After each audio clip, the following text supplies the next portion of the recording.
So we're talking about tags. Here is one way to quickly annotate a lot of items in a project. So we have, let's find out how many lights we have here. Let's say you want to tag all of them. So you have 42 lights. So you can individually go through and hit TG and select all the fixtures, tag them all, and that takes quite a while. The other way to do that is go up here to this handy function, tag all, light fixture tags. We want light fixture tag standard, so this will just be like the type tag. We could do it for the circuit number instead, so let's try that one as well. So we want light fixture tags. We picked the type we want. We'll hit OK. And now you can see that every single fixture has a tag, which is great.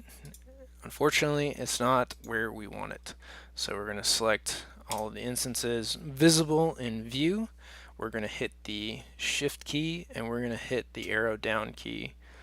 So that moves them all down bigger, and then we're going to slightly move them back up with the arrow key. Now they're all where we want them. If we want to now change them to something different, we go to right click, select all instances visible in view. So right click, select all instances visible in view. Come up here to our properties menu. Maybe you want this boxed.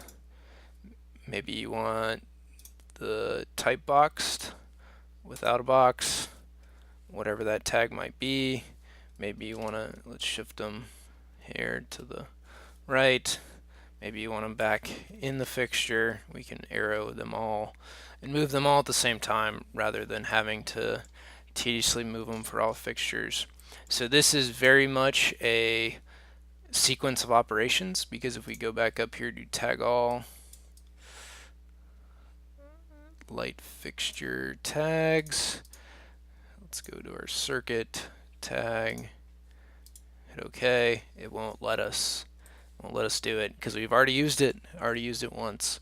So this is kind of a one and done use, so make sure to model everything first, and then if you come back and then hit tag all, that's a much easier way. Again, it's a sequence of operations thing, so if you don't do that, only do it for a portion, but this does work per view, so you don't have to worry about if you use it on one floor, you can't use it on the rest of the floors or one area. It's per view. So like now, if I were to do that for the remaining of this area, it's not going to work. So one thing to keep in mind when you're doing these tagging operations is sequence of operations. So model everything first and then come back and tag it. So that is one piece of tagging light fixtures. The same will go for receptacles.